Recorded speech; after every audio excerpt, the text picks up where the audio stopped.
Muy buenas tardes, queridos alumnos, queridas alumnas, ¿cómo están? Dios les bendiga, un placer verles, un placer enorme ver a Marianela, a Tati, que hoy tuvimos una previa antes de iniciar la clase muy linda y solo puedo decirles que celebramos la vida, agradecemos al Dios y Padre el milagro de la vida y eso es maravilloso, la verdad que es maravilloso y bueno. El hecho de profundizar en la literatura sapiencial, pues parte de eso, ¿no? Ir reflexionando los regalos que la vida nos da y uno de los grandes misterios que el sabio reflexiona es el nacimiento. Este, Job es uno de los libros que profundiza eso, ¿verdad? ¿Qué sucede en el vientre de la madre cuando se está gestando una vida? ¿Qué sucede? Nadie lo sabe, nadie lo ha visto, solo Dios. Solo Dios. Dice, mis ojos, tus ojos vieron mi embrión, tus ojos vieron mi embrión, y vos me fuiste formando y me hiciste. Así que esto es sabiduría de Dios. Así que bueno, bienvenidos, queridos hermanos y hermanas, bueno, mis hermanas que están en clase presencial, un placer. Bueno, vamos a continuar. Nos quedamos en esta entrevista ficticia que está teniendo un entrevistador hacia quien se supone, ¿verdad? Es el autor del libro de Job. Y estamos profundizando en esta forma peculiar de abordar el libro. Estamos profundizando uno de los textos más importantes de la literatura sapiencial, más desconocidos por todo mundo, ¿no? Por todo mundo. Todos desconocemos el libro de Job. Solamente conocemos capítulo 1, capítulo 2, capítulo 42 y después no sabemos nada más. Pero estamos en esta entrevista. Así es que voy a compartir la pantalla y vamos a continuar con la entrevista. Y nos quedamos entonces que en esta entrevista que estaba teniendo en esta, como dije, eh, ficticia entrevista, estamos viendo que el libro de Job plantea dos posturas, una religiosa, una postura intelectual, ¿no? Porque finalmente uno siempre trata de defender a Dios ante las desgracias de la vida y uno termina hundiendo más a Dios, válgase la expresión, ¿no es cierto? O uno solamente lo intelectualizamos, lo conceptualizamos y no damos paso a la vivencia, ¿no? En eso nos quedamos la clase anterior. Bueno, seguimos con la pregunta. Dice, ¿esto es lo que usted califica de originalidad en el planteamiento? O sea, parece ser que esto es lo original que está en este libro de sabiduría, este antagonismo, ¿no? De posturas por parte de Job, de la esposa, muy piadosas al principio, pero después muy reaccionarias después. Dice el entrevistador, ¿en qué radica la originalidad de la estructura? Recuerden, estamos ante un, válgase la redundancia, perdón, ante un escrito que fue escrito en una forma, ¿no es cierto? Que fue escrito en una estructura literaria. Alguien, ¿verdad? No sabemos quién, nos plantea esta historia de un hombre que hace mucho tiempo vivía llamado Job, pero no necesariamente el autor fue Job, ¿no? Entonces se sentó, tomó un papiro, un pergamino, tomó tinta y empezó a escribir, pero tenía una idea. Y entonces la pregunta que aquí hay, dicen, ¿qué radica la originalidad de la estructura? Dicen la fusión de elementos muy dispares. ¿Cómo juntar eso que a primera vista puede ser contradictorio? Dice, la obra comienza con un prólogo en prosa y habla de Job. Lo plantea como un hombre rico, honrado y fiel a Dios, ¿verdad? O sea, todas las características de alguien perfecto, diríamos, ¿no? Que que merecía, no sé, el Oscar o el Premio Nobel de la Paz, porque tenía todo, ¿no? Pero, aquí viene lo dispar. Eso que está bien, eso que es seguro, eso que está anclado en lo eh, en lo seguro, sí, en lo que parece ser que todo va viento en popa, es puesto a prueba, ¿no? Es puesto a prueba. La casita es puesta a prueba por el soplo de los cerditos, ¿no? De los cochinitos, en otras, como se dice en otros lugares. Dice, pero todo será sometido a prueba cuando el Satán consiga permiso de Dios para tentarlo, ¿no? Y aquí entra una figura, hermanos, o un personaje dentro de la historia llamado Satán, ¿no? Satanás en otras versiones. Pero la traducción más correcta es Satán o el Satán, que finalmente lleva un artículo definido, ¿verdad? El Satán, que es esta personificación de lo contrario, de lo antagónico, ¿no? De lo que no nos gustaría encontrarnos nosotros en ningún lado. Bueno, entonces vamos a hablar un poco sobre él. La pregunta es, al hablar de Satán, ¿se refiere al Satanás de los cristianos? Ojo con esto, hermanos, que es muy interesante, ¿verdad? Ojo con esto porque es muy interesante. El Satán, este personaje, hermanos, es el mismo Satán que nosotros conocemos ya en los textos del Nuevo Testamento. Y la respuesta es la siguiente, dice, no exactamente, y no es tan así, ¿verdad? ¿Por qué? Porque esta personificación, nosotros hemos visto a Satanás, hermanos, en nuestra concepción cristiana. Para nosotros Satanás tiene varias connotaciones, todas negativas, ¿no? Y más lo asociamos con el diablo, por ejemplo, ¿no? Diablo, Satanás. Y ya hablar de diablo, Satanás, para nosotros son connotaciones negativas, figuras horrendas muy propias de las culturas populares que venimos trayendo, ¿no es cierto? En donde el diablo o Satanás, ¿no es cierto? O el demonio, ¿no? Son personificaciones. En mi tierra, ¿no? El Satanás, o Satanás es un hombre con una pata de cabra, una pata de caballo, es rojo, tiene cuernos, ¿no? Como cuernos de chivo, una cola larga y tiene un tridente, ¿no? Y es maquiavélico o malévolo. Entonces, evidentemente para nosotros la figura de Satanás pues es algo que ni siquiera nombramos, ¿no? Ni siquiera nombramos porque hasta parece que es un tabú o hasta parece que nos da miedo siquiera nombrarlo. Es como estar invocando las fuerzas demoníacas o las fuerzas del mal y por lo tanto no hablamos de Satanás o del Satán. Fíjense que los sermones que nosotros escuchamos todos los sábados en la iglesia, de 10 sermones, 9.5 hablamos de cualquier cosa menos de Satanás, ¿ah? Menos del diablo. Nosotros no conocemos al diablo, ¿no? Alguien me decía, bueno, usted ya, no iba a decir un chiste malo. Pero, qué es lo que vemos acá? Que la figura que encontramos en esta literatura sapiencial es muy diferente. No es el demonio ese rojo con cola y pata de cabra y cuerno de chivo, ¿no es cierto? Es alguien distinto.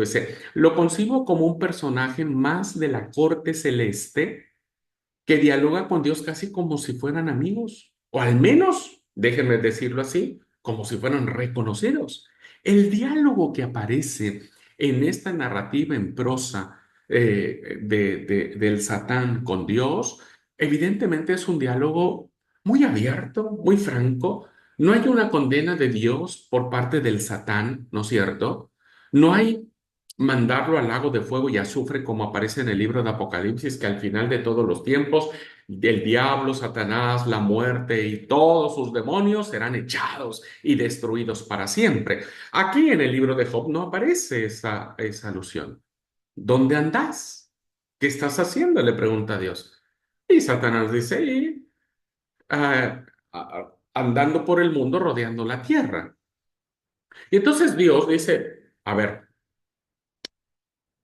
te presumo algo, ¿no? ¿No has visto a mi siervo Job? Y Satanás dijo, mira, Señor, ¿qué quiere que te diga? Y te sirve porque tiene todo, ¿no? Es un diálogo muy interesante donde dos veces aparece Satán o el Satán o este personaje antagónico, dos veces aparece ante la presencia de Dios, es decir, como si entrara por Juan por su casa, ¿no? Entonces, parece ser que este, insisto, personaje antagónico no es el que nosotros consideramos ya en nuestra mentalidad cristianizada, ¿no? Sí vemos la superioridad de Dios, eso sí la vemos. Sí vemos la soberanía de Dios, porque Dios le dice al Satán, vos tocalo, vos hacerle lo que quieras, pero no vas a tocar su vida porque su vida es mía. Entonces sí vemos una superioridad de parte de Dios sobre el Satán, ¿no? O sea, no están a la par, no es que sean iguales, pero sí en la literatura sapiencial se mira a este personaje antagónico como algo que tiene relación o charla o diálogo con Dios. Sigue diciendo la pregunta, la respuesta. Dice, como le decía, el Satán consigue permiso para arrebatarle a Job sus hijos, sus posesiones e incluso su salud. Pide permiso, ¿eh? Ahí vemos la soberanía de Dios. Dios siempre será Dios. No hay duda al respecto. Y Job no protesta, ¿no? Job se calla y dice, desnudo salí del vientre de mi madre, desnudo volveré allá, Dios, Jehová quitó, sea el nombre del Señor. Bendito. Bueno, entonces, en esta literatura, el autor del libro de Job introduce un tema frecuente en este tipo de obras. ¿Qué es lo que pasa cuando hay un sufrimiento? Los amigos acuden a consolar al protagonista. Entonces aparecen otros protagonistas. Pero este diálogo de estos otros protagonistas, llamado Elifaz, Bildad y Sofar, son los que menos nos han interesado durante muchos años en la iglesia. Nos ha interesado mucho más la charla del Satán con Dios, ¿verdad?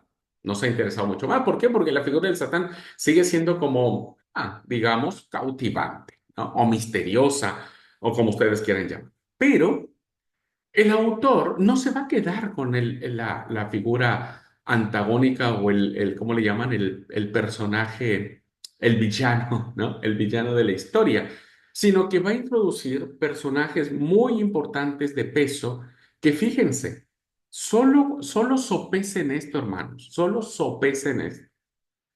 ¿Cuántos capítulos le otorga el autor de Job a la figura del Satán? ¿Cuántos capítulos? Digamos capítulos en términos generales, pero si lo planteamos en versículos, digamos dos capítulos. Y después el Satán desaparece. ¿Cuántos capítulos le otorga el autor al diálogo que va a tener eh, Job con Elifaz, Bildad, Sofar? Y después vendrá otro cuarto que se sumará a la historia. Y pues casi 38 capítulos. ¿Se dan cuenta? Y después el Satán no aparece más.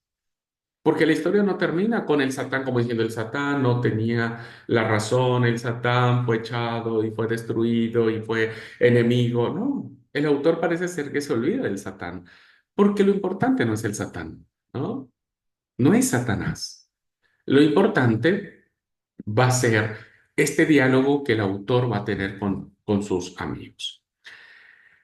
Exactamente, dice. Entonces es cuando comienza la acción, no con Satanás. Satanás es un personaje sí antagónico, pero de muy breve duración. A ver, si esto, hermanos queridos y hermanas queridas, lo traducimos a una interpretación pastoral, pues decimos que el Satanás no tiene tanta importancia como nosotros consideramos, pero no porque no tenga importancia o poder sobre nosotros, tengamos que no hablar mucho sobre él, ¿no? Tenemos que hablar sobre el Satán. Bien, dice entonces cuando comienza la acción. En realidad no hay acción, pero entramos de lleno en el debate del tema. Aquí es donde se pone candente, aquí es donde se pone interesante los argumentos que dan unos y otros. Es como un juego de ping-pong, ¿no? Esta parte muy extensa la concebí en tres grandes ruedas de discursos. Tres grandes ruedas de discurso, fíjense, por eso es que nos aburren los discursos o nos aburren, ¿no es cierto?, los capítulos intermedios de Job. ¿Cómo comienzan estas ruedas de discursos? Primero empieza hablando Job. Y Job habla y dice, maldito sea el día que nace acá, que no sé cuándo, y le responde Elifaz. Luego vuelve a intervenir Job y le responde Bildad. Luego toma la palabra otra vez Job y le responde o le habla Sofar. Este mismo esquema, hermanos, Job Elifaz, Job Bildad, Job Sofar, se repite tres veces consecutivamente. Hay tres núcleos o tres rondas, diríamos, de debate o de disputa o de charla o de argumentos que existe entre Job y los amigos. Eso significa un total de 9 discursos de Job y tres de cada amigo, ¿no? O sea, en total, cada amigo, si tienen tres discursos y ellos son tres, tres por tres, 9, y Job también tiene 9 discursos. ¿No le parece desproporcionado? O sea, cada amigo tiene tres discursos. Eh, Dice es cuestión de gustos. Desde mi punto de vista, el que tiene cosas más importantes que decir es Job. La de proporción está justificada. Es decir, Job tiene más que decir que los amigos. Los amigos solo tienen 3 discursos. Job tiene 9. O sea, ¿quién está sufriendo, hermanos? ¿A quién se le murieron los hijos? ¿Quién tiene la sarna de la cabeza hasta la planta de los pies? ¿Quién tiene el problema con la esposa que está frustrado? Me imagino yo, que aun cuando el libro no dice, pero está frustrado el autor, perdón, el personaje, porque no sabe cómo consolar a su esposa. No sabe cómo consolar a su esposa. Él se ha centrado en su enfermedad, pero no ha preguntado cómo está la que parió a los hijos de Job, ¿no? Que fue su madre, o sea. Acuérdense que los vínculos mejores son los que tiene la mamá con los hijos que el mismo padre. Entonces, fíjense cómo cuando alguien sufre, ¿quién tiene que hablar más? ¿Quién es el que está experimentando el quebranto? Y a veces cuando hacemos una pastoral o una consejería cristiana con alguien que está sufriendo, sucede al revés. La otra persona está callada, está ensimismada, está enojada, está maldiciendo por dentro, está triste, está quebrada. Y todos los demás le damos, ¿no? A la lengua. No, pues resignate, no, pues confía, pues sos un hombre de fe, sos una mujer de fe, ya Dios te va a ayudar, no llores, ten confianza, ora, lee la Biblia y le damos, ¿no? Le damos, no digo que esté mal, no digo que sean malos consejos, pero en esta literatura la pregunta es, ¿quién está sufriendo? ¿Quién tiene más cosas que decir? ¿Quién tiene que hablar y quién tiene que callar? ¿No? Me parece que si eso lo aplicamos en materia de consejería cristiana, bueno, nos ayuda mucho la literatura sapiencial, ¿no? Seguimos en esta entrevista ficticia.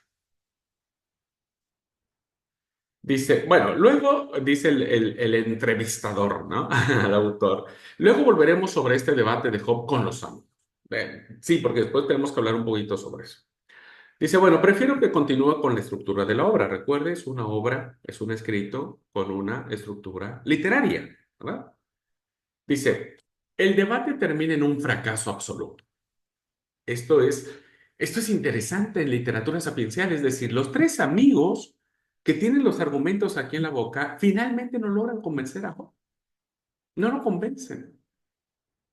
O sea, algunos de sus amigos le dijeron, mira, Job, me parece que vos no eres tan bueno como pensabas. Sí, bueno, me parece que esta desgracia que te está ocurriendo es porque no sos tan bueno como pensabas.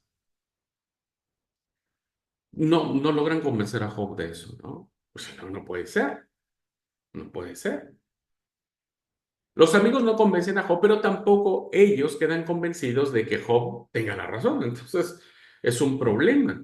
¿A quién le concedemos la razón cuando el mal y el sufrimiento, la muerte y la desgracia golpean a tu vida? La discusión intelectual, teológica, pues no soluciona el problema, ¿verdad? No soluciona el problema. No son los argumentos intelectualoides o razonados o incluso hasta teológicos que uno pueda darle a alguien que está pasando por una situación difícil. Entonces, el autor del libro de Job es un capo en ese sentido porque tiene que solucionar el problema. Si no, todos nos quedaríamos como diciendo, ¿qué pasa, no? O sea, finalmente no supimos quién tuvo la razón, si Job o sus amigos. Entonces, hay una segunda parte un poco más corta, sí, pero es la que más peso tiene. La segunda parte de la sección poética existe entre el diálogo que hay entre Job y Dios.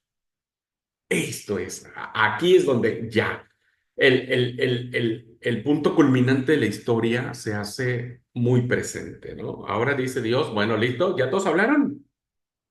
Ya habló el Satán, ya habló la esposa, ya hablaron los cuatro amigos, ¿no? Ya habló Job, ya habló todo mundo, ¿no? Como queriendo tratar de justificar a Dios, como que diciendo, Job decía que Dios y en algunas cosas tiene la culpa, en otras cosas no. Los amigos dicen, no, Dios no tiene la culpa la tenés vos, en fin, todo el mundo habló y al final, esto es a mí me encanta, hermanos, a mí me encanta esto, porque al final Dios dice, bueno, listo, ya acabaron.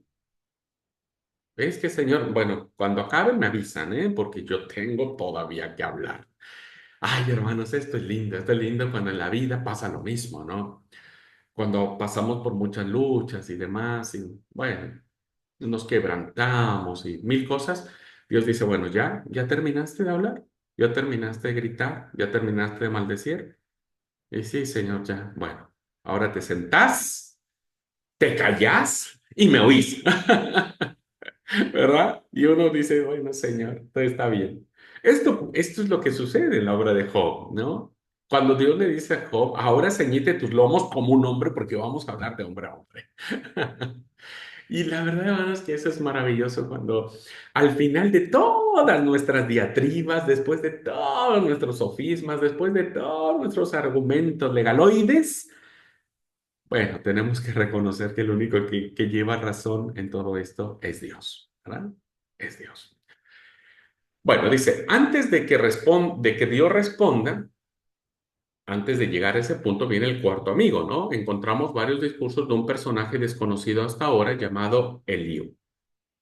Eliú.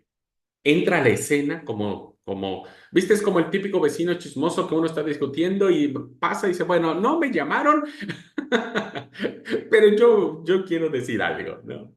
Bueno, más o menos es así, perdón por lo de chismoso, pero más o menos es que entra de esa forma, el autor lo mete, ¿no? De esa forma.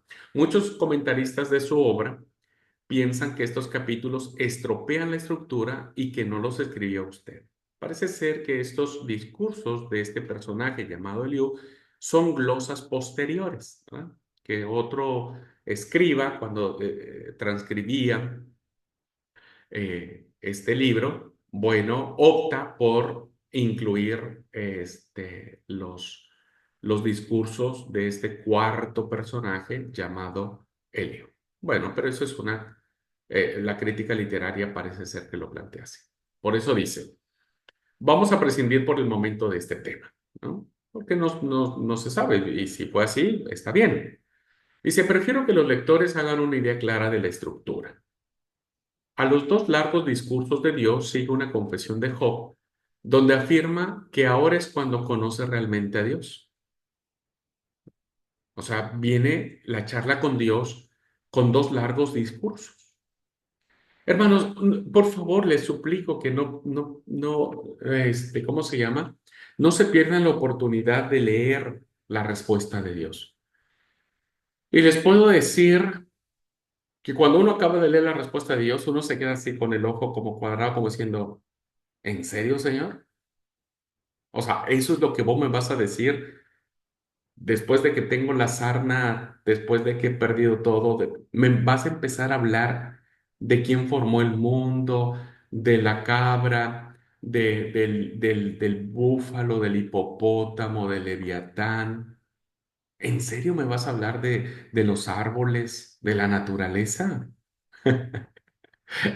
Hermanos, de veras es increíble la respuesta de Dios. O sea, en el discurso, porque es un discurso que más, como vamos a ver adelante, es un discurso que más parece un discurso de biología, de ciencias naturales. Por eso le digo que no se pierdan ese discurso, léanlo al menos, para que se den cuenta que es así. Es un discurso de ciencias naturales, ¿no? Bueno, ya me estoy adelantando, pero para que tengan una idea. Es así que la obra comienza, termina como empieza, termina en una prosa, ¿no? Dios le da la razón a Job frente a sus amigos. Dije, miren, ustedes han hecho mal, han hablado mal de mí. En vez de defenderme, me pusieron peor, che. El único que ha hablado rectamente de mí, el único que piensa bien de mí es Job, ¿no? Así que viene como una retribución de parte de Dios, ¿no? Como que Job ahora está cobrando el seguro, ¿no? El seguro que compró hace tiempo. ¿Por qué? Porque le devuelve duplicadas sus antiguas posesiones y la historia termina como los cuentos de hadas, ¿no? Y vivieron felices para siempre.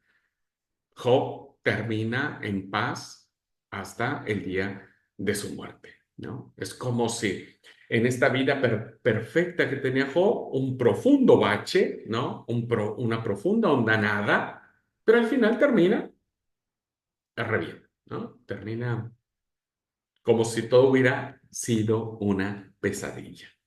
Entonces la pregunta que hace el entrevistador dice, el típico final feliz. Y viene una pregunta interesante acá, ¿no? ¿Le parece adecuado para una obra que es tan crítica? O sea, eh, lo que se plantea en una literatura sapiencial como esta, hermanos, es que venimos de mucho quebranto, mucho dolor, muchas preguntas, muchas preguntas. Hermanos y hermanas queridos, quienes han vivido eventos de verdad catastróficos, hay muchas preguntas que no se resuelven tan fácilmente. Y que no siempre la vida, hermanos y hermanas, no siempre la vida termina con un final feliz, ¿verdad? No siempre terminamos duplicando nuestras ganancias o recuperando nuestra salud o recuperando a nuestro hijo o a nuestra hija. No siempre es así. ¿Por qué la obra termina como si fuera eso? Así que ya la pregunta está planteada en ese sentido, ¿no? La respuesta que da el autor es, hablaremos de eso. Esperen un poco, si no, no van a entender por qué termina la obra como termina. Dice, como me ha interrumpido tanto ¿no? en esta entrevista ficticia, dice, permita que resuma brevemente la estructura de la obra. Entonces, para que ustedes tengan una idea, hermanos queridos, cómo está concebida la obra de manera literaria en este libro maravilloso, tenemos un prólogo en prosa, capítulo 1, capítulo 2, que va a plantear el problema, ¿no? Este va a ser el problema. Después viene una parte poética en la que Job y sus amigos van a debatir ese problema en sendas ruedas de discursos o conversaciones. Después viene una segunda sección poética donde Job y Dios charlan, ¿no? Pero Dios aquí asume un papel protagonista. Fíjense que el Satán no inicia en la obra, pero no termina en la obra. Dios inicia en la obra y Dios termina en la obra, ¿no? ¿Se dan cuenta? ¿Se dan cuenta que al final de todo, Dios siempre será Dios, ¿no? No el Satán. El Satán, Satanás, diablo, sus demonios, Belcebú, serpiente antigua, ángel de luz, como querramos llamarlo, ¿no? Nunca, nunca será mayor que Dios. Jamás. Y ya desde la literatura sapiencial lo estamos considerando. ¿Ah? Y al final, entonces, ¿cómo termina la obra? En una prosa. En el cuento, diríamos, el final del cuento, donde todos tienen su pago, Job es recompensado, es enaltecido, los amigos son reprendidos por Dios, pero tampoco les pasa gran cosa. Y al final tiene nuevamente hijos e hijas hermosas. Fíjense, qué interesante es el énfasis que el autor le da sobre las mujeres. No dice que tuvo hijos lindos y varoniles y atléticos y qué sé yo. No habla sobre los hombres. Se refiere exactamente a las mujeres. Y ven cómo la literatura sapiencial, hermanos, tiene que ver con el tema de la mujer, ¿no? En la primera parte, la mujer tiene un papel protagonista, que es la esposa. Desde mi punto de vista, hermanos, creo que no tenemos que condenar a la esposa de Job. Eh, como dije en la clase anterior, es la única que tiene sangre en las venas, ¿no? Es la única. Es la única que está conociendo la realidad y que está viviendo de cerca y que, bueno, desafortunadamente el autor no aborda mucho de eso, pero parece ser que quiere congraciarse con la esposa, dándole nuevamente hijos. ¿Será la misma esposa? No sabemos, es probable que sí, ¿no? Si fuera la misma esposa con la que Job tiene a sus hijos, la misma esposa que días atrás o tiempo atrás en la obra le dijo a Job, maldice a tu Dios y muérete, entonces significa que Dios nunca la juzgó tampoco a ella, ¿verdad? Ni la condenó. Y le dijo, como vos no creíste en mí, ahora te morís y que Job se agarre a otra mujer que sí crea y que con esa otra mujer tenga más hijos. Creo que no. Entonces me parece que el autor de la obra termina con esta idea resaltando la figura de la mujer, ¿no es cierto?, en un ámbito de belleza y demás. ¿Mm? El texto dice, y tuvo 7 hijos y 3 hijas, ¿no? Obvio que no los tuvo él, eh, tuvo que haberlo tenido su esposa. Creo que hay una reivindicación muy interesante de la figura de la esposa de Job, ¿no? Dios la reivindica al final. No se nota, no se nombra nuevamente, pero está allí. Al menos 10 veces, ¿no? No sé si la notaron ustedes. Al menos esta mujer está nombrada 10 veces. A ver, déjenme contar. 7 hijos y 3 hijas. 10 veces está nombrada la mujer. Bueno, traigo a colación este dato porque me parece importantísimo, ¿no? Para que nosotros no descartemos todo rasgo machista que a veces tenemos y que lo justificamos con el texto sagrado para poder, ¿cómo es? Desacreditar o no dignificar a la esposa, a la mujer, perdón. Un segundo, hermanos, pero voy a conectar mi computadora, que me olvidé conectar.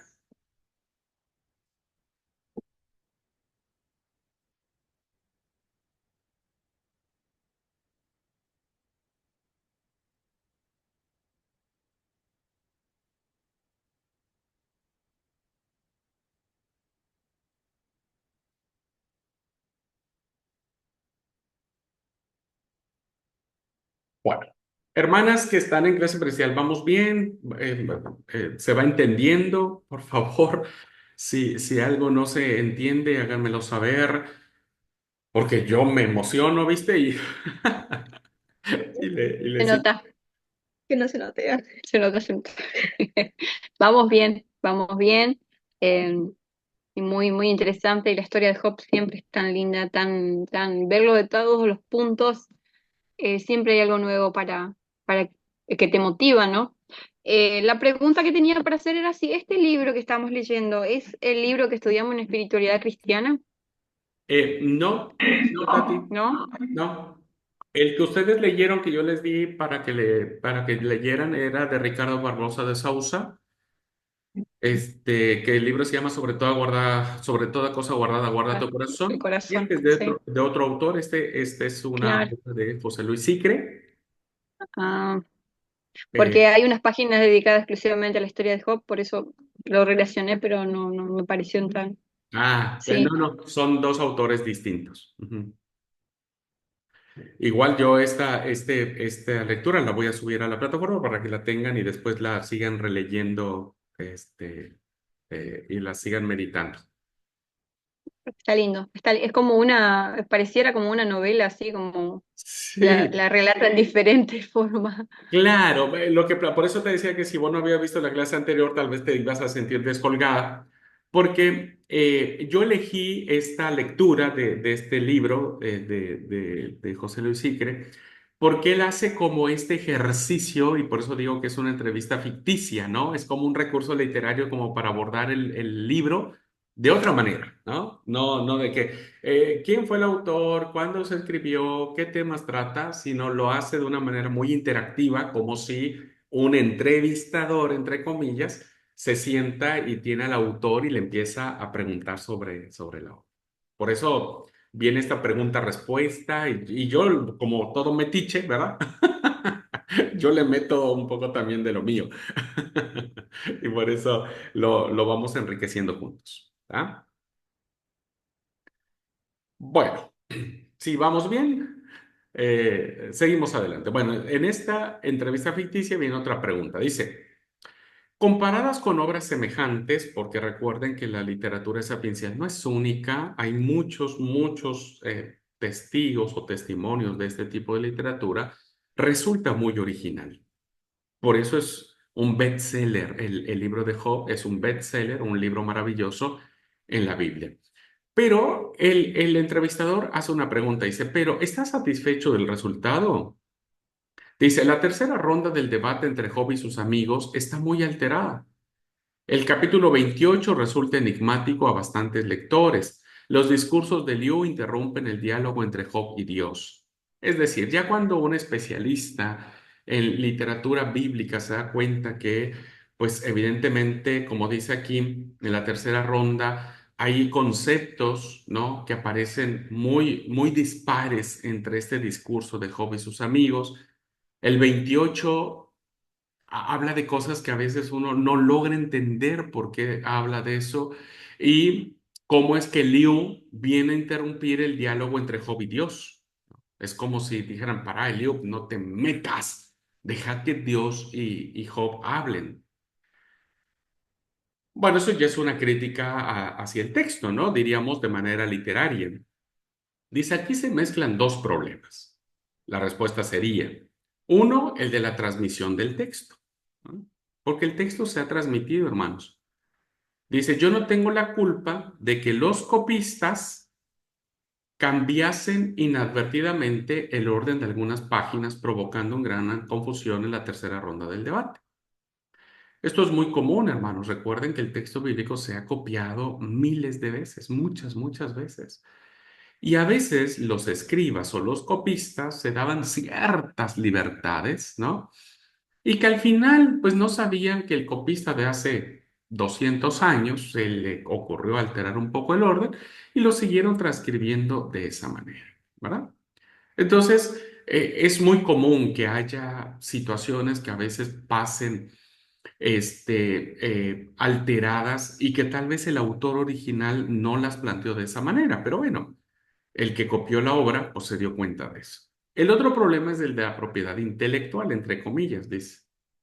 Ustedes están acostumbrados a que se respete lo escrito por un autor. Si yo escribo un libro ahora y lo registro ante la propiedad intelectual, ¿no? Ante la Oficina de Propiedad Intelectual, nadie puede usar ese nombre, ese libro sin mi permiso. A eso se le llama la propiedad intelectual. Si yo registro una obra, bueno, esa obra es mía y nadie puede ocupar mi libro sin autorización. Dice, ¿consideran inadmisible que a una obra se le añadan frases o páginas que él no escribió? Las reediciones que hay de los libros, hermanos, actuales, solo el autor original puede hacer esos añadidos. Y post-mortem lo pueden hacer los editores, pero no cualquier persona puede hacerle un cambio a la obra de un autor y decir, bueno, listo, ahora impriman esto porque a mí se me ocurrió escribir, ¿no? Pero en el tiempo de antes, hermanos, en el tiempo en que se escribe la obra, no es así. Parecía normal que alguien añadiese páginas enteras a una obra ajena cuando creía aportar algo interesante al debate. Quiero decir que me considero responsable de la estructura básica y no de todos los detalles de la obra actual. Entonces, cualquier obra del texto bíblico, hermanos, recuerden que pasó por muchas manos, ¿no? Y antes era permitido, si un copista o un escriba, ¿verdad? Ya hablamos de eso en una materia que se llama Historia de la Biblia y sus traducciones. Hagan de cuenta que el copista tenía un libro, el libro de Job, póngale. Y entonces resulta que había una palabra o alguna frase o alguna idea que el copista le parecía incomprensible o que el copista pensaba que se podía decir de otra manera. Entonces, lo que hacían los copistas, hermanos, es que al margen de las columnas donde se escribían los libros, o los papiros, diríamos, al margen, hacían esas anotaciones, ¿no? Como diciendo, esta palabra puede entenderse así, o esta idea se puede decir de esta manera, ¿no? Como siempre, en el afán de que se entendiera mejor el texto bíblico. Entonces, listo, quedaba esa copia y pasaba un tiempo y llegaba a manos de otro copista esa copia. Y ese copista decía, ah, esto está bueno, dice, esto está bueno, esto está interesante. No, esto tiene que estar aquí, adentro, ¿no? Entonces, lo tomaba de donde estaba en la parte lateral o a un lado y lo metía dentro del texto, ¿no? Lo escribía y listo. Ah, ahora quedó lindo. Ahora se entiende mejor, ¿no? El copista, no el autor original. Luego esa copia decía, bueno, listo, ya está.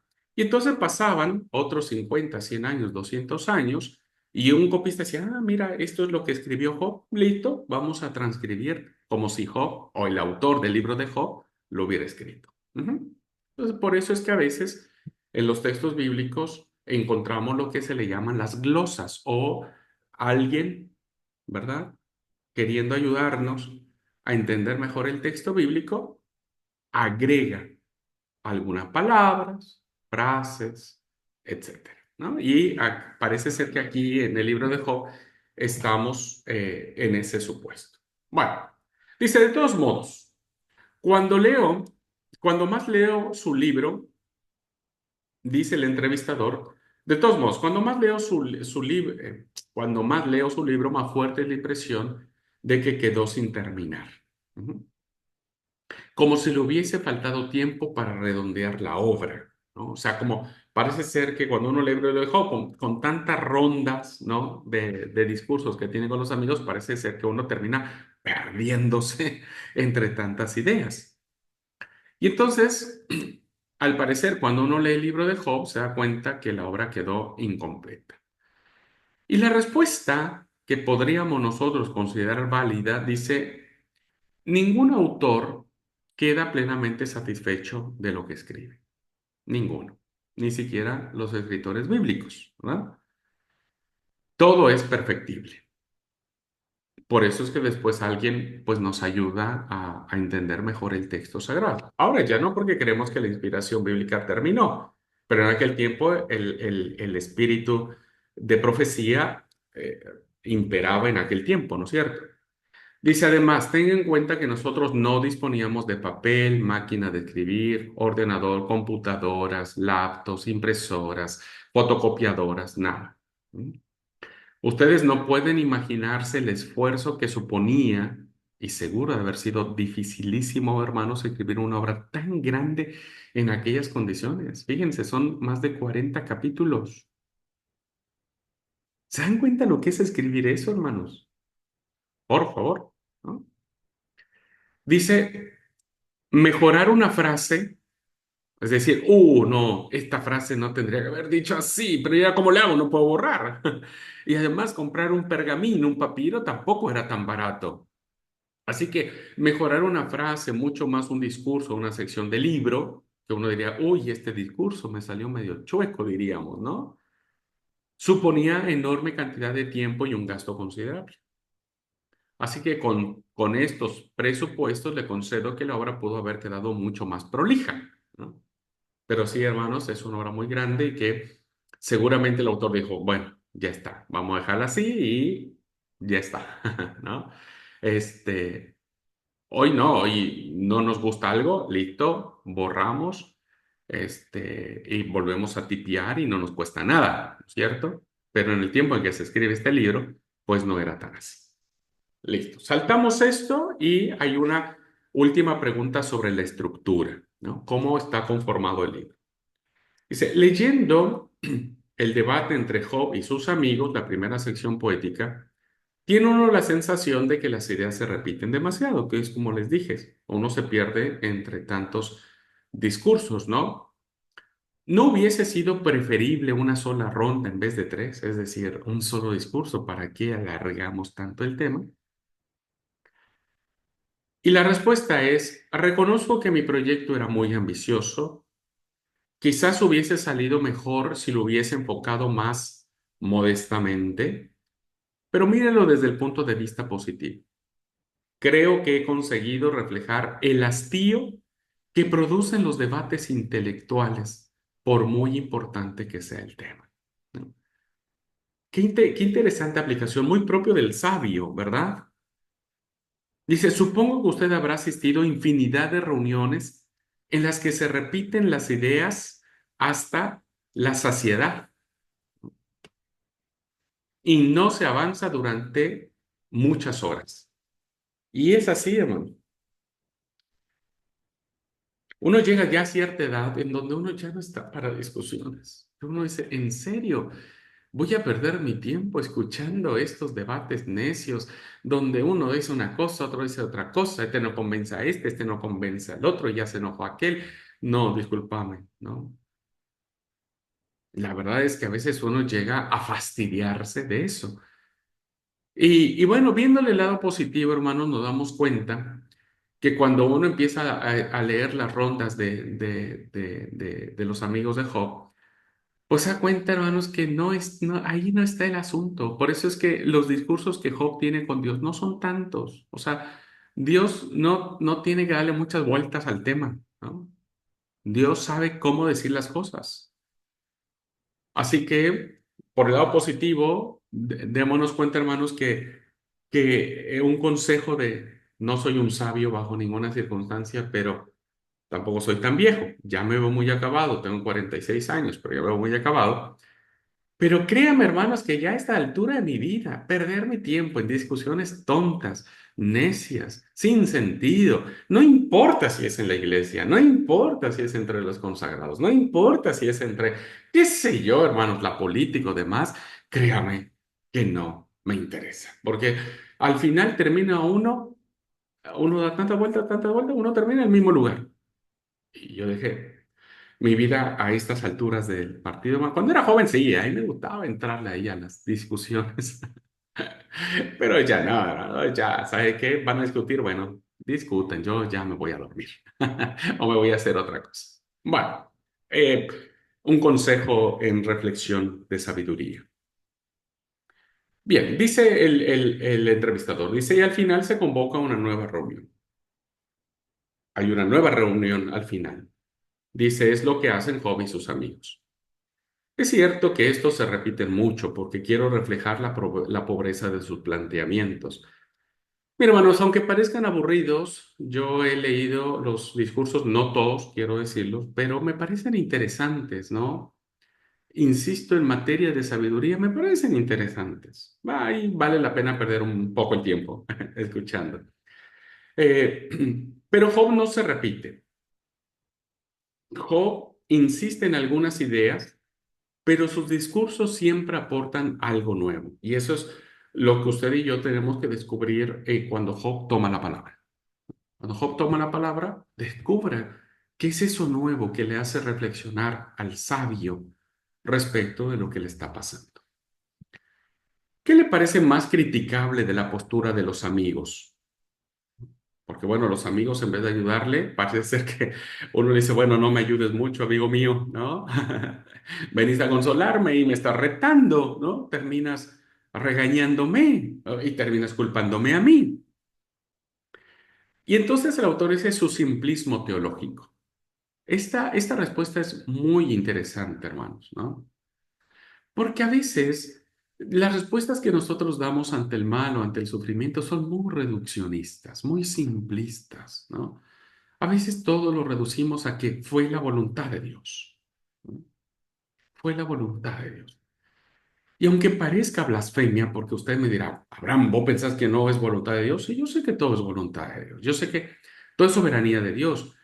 Pero imagínate un niño, ¿no? Un jovencito que está agonizando porque tiene cáncer en fase terminal. Que Dios tiene esa voluntad de ver a un niño sufriendo y gritando y muriendo en las peores condiciones. Que Dios es ese que tiene una voluntad tan complicada, ¿no? Fíjense entonces cómo a veces nos comportamos más nosotros como los amigos de Job que como Job mismo. Ya ni se diga como Dios, más bien como Job. Es decir, los amigos se aferran a la tradición de sus ideas, de sus cosmovisiones. No hay nada más terrible, hermanos, que tratar de entender el mal, el sufrimiento, el actuar del Satán desde nuestras tradiciones religiosas y no desde una espiritualidad bíblica, cristiana, ¿no? Los amigos se aferran a la tradición sin poner en tela de juicio la validez de esas verdades. Su intención es buena, creo que sí, nadie las juzga, porque desean consolar a Job, solo que a veces no saben. Y a veces, como siempre digo, si a veces uno no sabe qué decir, es mejor no decir nada, no diga nada, ¿no? Cuando ven que no lo consiguen, pretenden al menos salvar la justicia de Dios y su forma de actuar, pero eso no basta, es decir, terminan, como dije, tratando de defender a Dios, pero pues no hay forma de defenderlo, ¿no? Vuelvo a repetir, es voluntad de Dios que las cosas nos pasen como nos pasan, ¿no? Es una buena pregunta para reflexionar. Tati, adelante, por favor. Gracias, profe. No, no, solo quería explicar un poquito el tema ese de cómo amigos, cómo somos a la hora de cuando alguien pasa mal, ¿no? El de pensar de que se lo merece o pensar de que es un castigo o decir Dios sabe por qué. Bueno, como testimonio tengo que justo es un año en septiembre que me agarró ese embarazo ectópico y bueno, casi me agarró una hemorragia interna que me pudo haber costado la vida. Y a mí me costó muchísimo entender eso y cuando hablaba con mujeres o me tocaba hablar con alguna hermana que me veía mal y el consejo que me daban o que lo que me decían eran todas las mujeres pasamos por eso. Entonces yo me quedaba helada porque como mujer somos muy frías, muy empáticas, muy poco empáticas, no, no, hay sensibilidad. Lo noté tanto, lo percibí tanto todo ese tiempo que todo este año que pasó, me quedé con ese gustito, de que yo nunca lo pude hablar, de que opinamos por opinar, hablamos por hablar, algo así como decir en un velorio, para mí la mentira más grande es decir te acompaño en el sentimiento, porque uno no sabe lo que sufre el otro, uno no sabe lo mismo que siente el perder a un papá. No es lo mismo que yo que crecí sin papá y que se me muriera a uno que vivió toda la vida con su padre y se le muera. No es lo mismo. Entonces, es como que cuando hablamos la lengua para dar cierta clase de consejo, no lo pensamos, no lo sentimos y se nos escapa la lengua, se nos salta todo. Mm. Entonces, hasta ahora me quedó ese gustito de, creo que un día lo voy a poder hablar cuando las cosas se enfríen un poco más de mis sentimientos, que somos muy, muy frías. Yo entiendo que todas las mujeres han perdido su hijo alguna vez, no sé cómo habrán sido, pero a mí lo que más me había golpeado era que casi me cuesta la vida, además de la del bebé. Entonces, como que fue un proceso tan largo para mí y el consejo que yo escuchaba era que todas las mujeres pasaban por eso. Y me quedé con eso, que es fatal, es preferible no decir nada y decir algo más que entierre un poquito más al otro. Gracias, Tati, gracias por compartir. Bueno, tres cositas. Lo primero, como dije, muchos nos aferramos a nuestras tradiciones, a decir, bueno, ay, ¿qué sufres? Sufres al cohete. Yo pasé por lo mismo y mira, aquí estoy. Así que vos, tranquila, vos no le hagas caso y metele para adelante, ¿no? Porque nos aferramos a nuestros conceptos y a nuestras tradiciones. Y eso es lo que tenemos que evitar nosotros, ¿verdad? Nosotros. Seguramente, Tati, cuando alguien venga contigo algún día y una mujer te cuente, te diga, Tati, pasé por esto, vos vas a actuar de manera diferente. Y eso es lo que te da la experiencia. Y eso es lo que hace el sabio. El sabio aprende con base en la experiencia. Si una mujer en el futuro viene y te cuenta lo mismo que vos pasaste, te puedo asegurar que vos jamás le vas a decir, ah, eso pasamos todas, yo pasé lo mismo. Yo sé que no lo vas a hacer, ¿no es cierto? Entonces, evidentemente, hay que despojarnos de esas tradiciones que venimos trayendo como diciendo, ah, no sufra, yo sufro más que vos, o yo sufrí más que vos y no me estoy quejando como vos. No, no, eso. Segundo es que Como dije hace rato, ¿no es cierto? ¿Quién es el que tiene que hablar más? ¿El que sufre o el que acompaña al que sufre? Y el que sufre es el que tiene que hablar más. Por eso Job habla mucho más que los amigos, porque Job tiene mucho más que decir. Él es el que lo está viviendo. Los amigos lo ven de ahí. Ellos solamente ven que tiene la sarna, pero a ellos no les duele el escozor. Ellos no están agarrando la teja para rascarse y sangrarse el cuerpo. ¿Me explico? Entonces, cuando se encuentran en una situación así, dejen que ellos hablen, ¿no? Por eso a mí también me pasa y me frustra mucho cuando yo tengo un dolor muy grande y me quiero desahogar y me encuentro con alguien que me dice, ah, no, no te preocupes, o me dice, no, lo que vos estás pasando, no, eso no es nada. No, olvídate, yo paso cosas, he pasado cosas peores y y te empiezan a contar su vida y terminas vos consolándolos a ellos que ellos a vos. Y uno termina diciendo, listo, no te voy a volver a decir nada, ¿no? Pero algo que es diferente aquí, Tati y hermanos y hermanas, es que los amigos de Job no son mala onda, o sea, no son los típicos que quieren hacerle mal a Job, simplemente, pues no saben, ¿no? Y por eso dije, si no tenemos nada bueno que decir, o sabio que decir, o sensato que decir, pues es mejor callarse, ¿no? Es mejor callarse. Aquí estoy, ¿verdad? Aquí estoy. Totalmente, totalmente. Somos muy especiales para minimizar los problemas de los demás. Claro. Muy especiales. Sí, eso es terrible, ¿viste? Por eso espero que ninguno de ustedes o de nosotros que estamos estudiando tengamos nunca esa actitud, ¿no? Siempre escuchemos, decirle, aquí estoy. No sé por lo que estás pasando. No me imagino el dolor que estás viviendo. Pero si quieres decirlo, si quieres hablarlo, aquí estoy, te voy a escuchar, porque es lo único que puedo hacer, escucharte y darte mi mano y ya está, ¿no? Creo que eso es a veces mejor. Yo por eso cuando alguien fallece en situaciones difíciles me cuesta mucho trabajo traer los sermones en los velorios, porque, porque pasa, ¿no es cierto? O sea, ¿qué decís? ¿No? ¿Qué decís? Es muy difícil, pero eh, creo que son los sermones más cortitos que hago cuando encaro un velorio, porque no digo mucho. Ya cuando tengo que retar a alguien, ahí sí le agarro una hora de reto. Bueno, seguimos, hermanos. Gracias, Tati, por tu aportación muy valiosa. Bien, dice, no los ha tratado de manera muy simplista, es decir, cómo el autor maneja estos personajes, insisto, que son mucho más importantes que el Satán, ¿verdad? Son mucho más importantes que el Satán, porque son los que llevan los créditos mayores de la obra. Y parece ser que el autor trata a los amigos de esa manera, ¿no? Pero dice, no, no lo creo, dice. Esas actitudes las puede constatar en bastantes personas y se sigue dando, como ya lo dijimos, ¿no?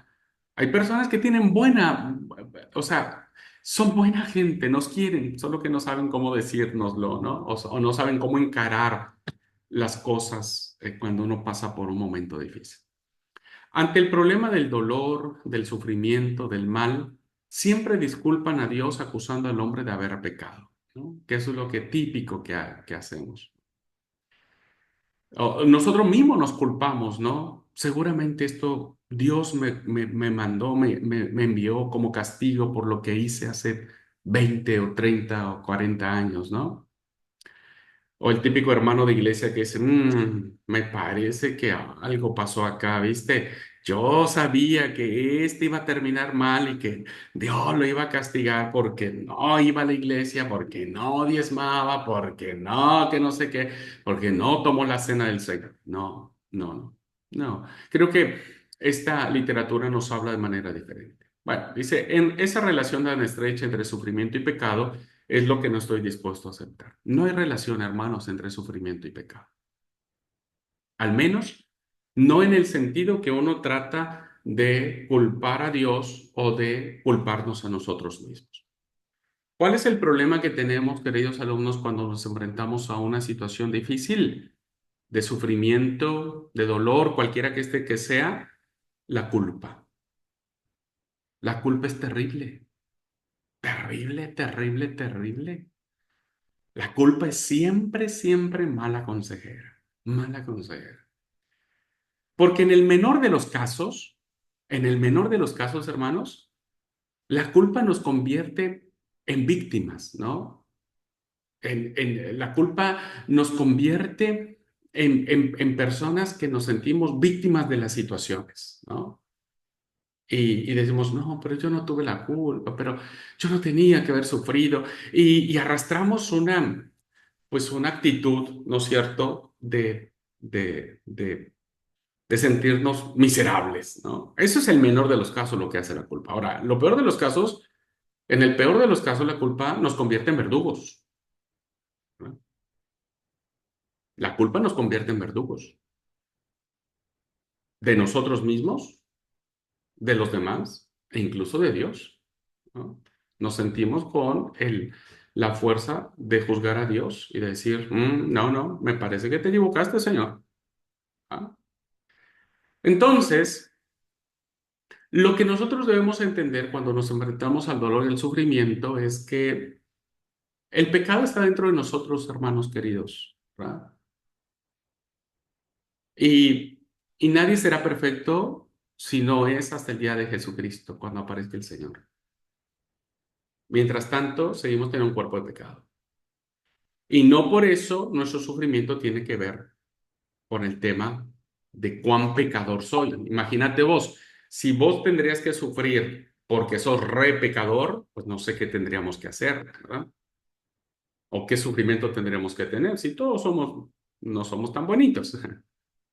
Entonces, este es un tema muy interesante, ¿verdad? La relación entre el sufrimiento y el pecado. Y hay una pregunta acá, dice, ¿pero Job se reconoce pecador? ¿Y qué dice la respuesta? Dice, sin duda, y me alegro de que lo indique. Algunos dicen que Job se considera totalmente inocente. No es cierto. En diversos momentos reconoce sus fallos y sus pecados, pero niega que exista proporción entre esos pecados y lo terrible del sufrimiento. O sea, Job dice, si la relación pecado-sufrimiento fuera igual, entonces yo no tendría que estar sufriendo tanto si yo no he sido tan malo. Si el texto bíblico dice que yo era justo, pío, temeroso de Dios, apartado del mal, etcétera. Entonces Job dice, no. Por otra parte, la relación entre pecado y castigo, un principio tradicional de la teología, un principio, perdón, básico de la teología tradicional, está en contra de la experiencia. Job lo afirma en el capítulo 21 cuando habla de la prosperidad de los malvados. O sea, el malvado comete harto pecado, pero no es castigado. Llega a buena vejez, tiene sus hijos, tiene sus nietos, sus vacas dan buenas crías, ¿no es cierto? Sus negocios son maravillosos y muere de viejo y muere en paz, ¿no? Sin que nadie lo moleste. Pero esto no puede suceder. Entonces, la teología a la que nosotros hemos aprendido o nos han enseñado, hermanos, es que depende de lo que vos hayas hecho, entonces es el castigo que vos mereces. Y nosotros asumimos eso, ¿verdad? Asumimos una actitud de sumisión, decir, sí, yo me aguanto y tengo que sufrir todo esto porque soy pecador. Esa es una falsa concepción de relación sufrimiento, pecado o pecado castigo. ¿Qué clase de Dios sería ese? No ve nada positivo en la teología tradicional de los amigos. Si me fuerza, dice en esta entrevista, podría estar de acuerdo con algunas ideas aisladas, pero rechazo su actitud global. ¿Qué dicen los amigos? Pues ellos dicen, ¿no es cierto?, que Job tú tiene la culpa y tiene que reconocer su pecado, que ya se deje de estar escondiendo, que se deje de hacerse el santito, diríamos en términos hoy coloquiales, ¿no? Y Job dice, no soy un santito, claro que soy un pecado, soy pecador, pero lo que me ha pasado y que evidentemente es un gran sufrimiento, nada tiene que ver con lo que yo he hecho, ¿no? No soy violador, no soy asesino, no soy genocida, no soy parricida, no he matado a nadie, etcétera, ¿no? Por lo tanto, dice, las ideas de los amigos son superficiales, ingenuas, no consiguen defender a Dios y terminan irritándolo aún más al que sufre. En vez de dar consuelo, pues terminan irritando mucho más al que sufre. Bueno, vamos a avanzar con una pregunta más. Dice, de hecho, Job solo critica a Dios cuando los amigos intentan consolarlo con sus planteamientos. Efectivamente, consiguen lo que el Satán pretende desde el comienzo. Quítale todo eso y vas a ver que te va a maldecir en tu cara, ¿no? Y esta es otra triste ironía que sucede mucho, hermanos. Los defensores de Dios se convierten finalmente en instrumentos del Satán.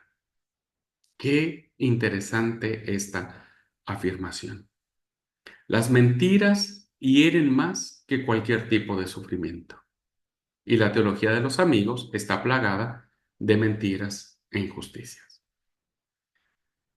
A veces, hermanos, insisto,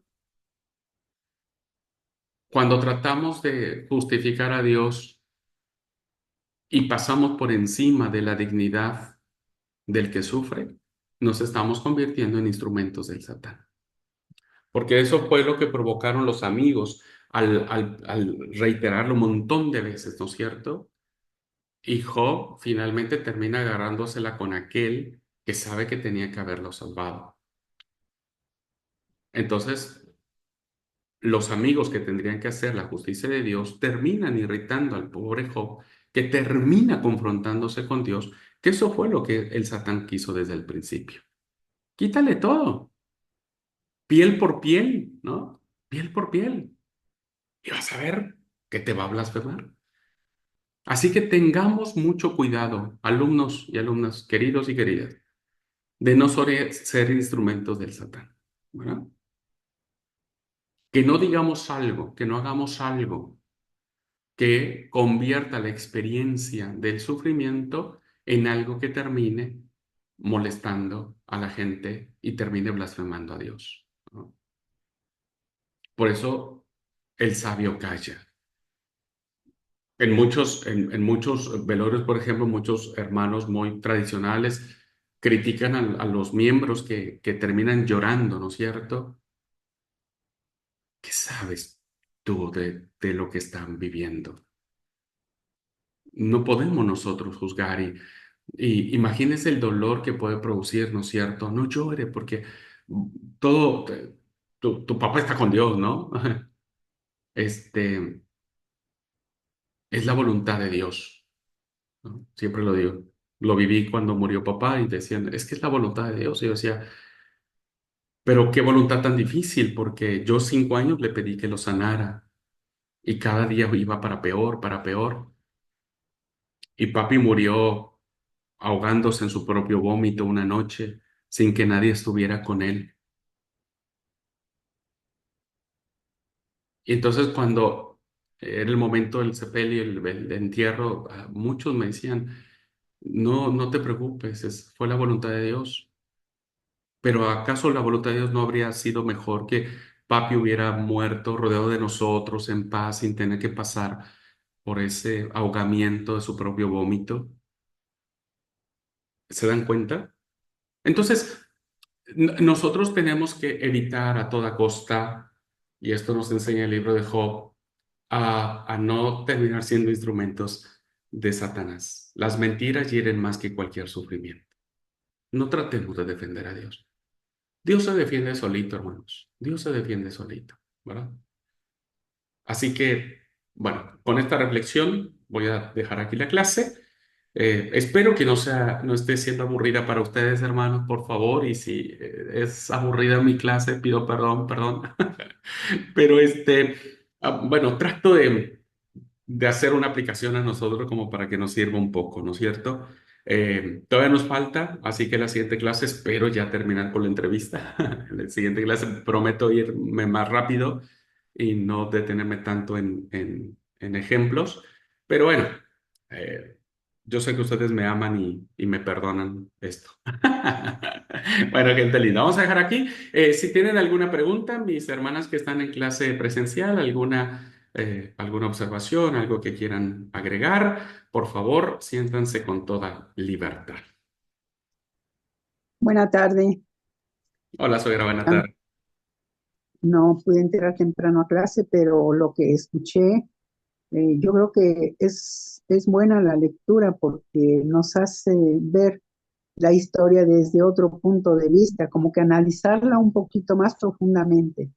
Sí, es una historia muy fascinante, a mí me gusta mucho, pero como decías, he leído unas partes de los discursos, el inicio, el final, pero sí es muy interesante todo esto porque nos hace pensar en muchas cosas que pues vienen a ser un error, ¿no? En nuestra vida y también causar errores en la vida de los demás, ¿verdad? Tú decías, si es la verdad, a veces un silencio y un abrazo es mejor que proferir palabras que pueden herir en lugar de edificar, de consolar. Gracias, hermosa clase. Gracias, Oya, gracias, muy amable. Bien, ¿alguien más? Sí, también me pareció muy interesante porque esto de las palabras de los amigos, ¿no? Yo casi no las he leído antes. Em, y me parece que bueno, ¿no? Que en vez de equivocarse, o como decimos vulgarmente, meter la pata, mejor callarse, ¿no? Y lo otro que aprendí, tratar de ser empático con el que está sufriendo. Y ese es un gran desafío, Marianela. Gracias por eso. Porque la empatía, como nosotros la hemos definido, dicen que el empático es el que se pone en los zapatos del otro. Y a veces es difícil, ¿no es cierto? Yo digo, yo sí sé, yo sí entiendo que alguien haya perdido a su papá en situaciones pues complicadas, porque yo lo viví. Yo sí sé qué es eso, ¿no? Pero no sé lo que es perder a mami. Eso sí no lo sé y no lo he vivido y no lo he experimentado, ¿no es cierto? Eh, entonces, es difícil ponerse en los zapatos del otro, pero no se trata de que cuando uno se pone en los zapatos del otro, uno comprende el dolor de las personas, porque uno no llega a comprender el dolor de nadie. Más bien es una acción de acompañamiento, no de comprensión, sino de acompañamiento, ¿no?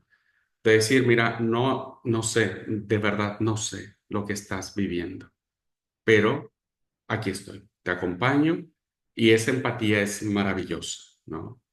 Esa empatía es maravillosa. Claro, a eso me refería con lo empático, ¿no? Porque el que no Claro, lo vivió no lo sabe. Pero sí empático decir estar al lado y bueno, y entender que el otro llora y que está triste y que no encuentra un justificativo por lo que ha pasado, ¿no? Entonces, bueno, quedarse en ese mismo lineamiento, ¿no? A eso me refería porque es cierto, hay situaciones que no las he pasado y no puedo decir lo que se siente, ¿no? claro. Por Y, ahí yo sí le he dicho, no sé lo que sentís, pero bueno, estoy aquí porque quiero estar a tu lado nada más, ¿no? y a veces, ¿saben? Nosotros tuvimos una experiencia, se las comparto, una experiencia con Bere hace algunos años, pasamos por una situación muy, muy difícil, de mucho quebranto, mucho dolor, demasiado.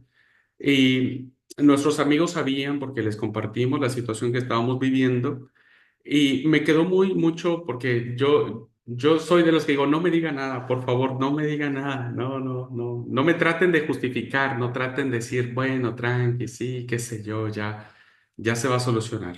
Yo soy mucho de eso, así que por eso soy como Tati, no me abro tanto, porque a veces uno termina recibiendo eso, ¿no? Y uno dice... No, mejor me quedo yo con esto. Pero recuerdo mucho que una amiga, cuando supo el tema, este, llegó un día, Ver y yo estábamos pasándola muy mal, llegó un día, tocó y dijo, pensé en ustedes y les horneé estos, ay, ¿cómo se llama? No eran ravioles, no eran sorrentinos, hay otro, ¿cómo se llama? Eh, Canelones, no, otros que los hizo de arándanos, que se comen salados, pero esta vez no los hizo dulces. Eh, y era un postre que dijo, esto es para ustedes y espero que lo dulce de este postre les haga superar su dolor. Y se fue. Y ustedes saben que ese sabor y que todavía no me acuerdo el nombre, ahora me va a salir, pero, pero fue algo que nos consoló, a ver, ella y a mí. Estábamos los dos llorando y comiendo nuestras de esas cosas, pero vean cómo solo se necesita eso, ¿no? A veces ni siquiera una palabra, a veces solamente una acción, ¿verdad? Una acción, un gesto. Y eso perdura, eso consuela, eso acompaña. Y no largos debates de tratar de justificar por qué pasa esto, por qué pasa lo otro. Bueno, todavía tengo muchas cosas que decir sobre el libro de Job. Creo que voy a la mitad de la entrevista, pero prometo que en la próxima clase ya le voy a meter pie al acelerador, porque todavía tenemos salmos y tenemos proverbios y tenemos un montón, ¿no? Bueno, gente linda, nos saludamos la próxima clase, que es el día jueves. El jueves nos vemos y ahí sí ya concluimos el libro de Job. ¿Tá? Un abrazo y Dios, bendiciones a todos. Cuídense Nos mucho. un vemos el abrazo. jueves. Gracias.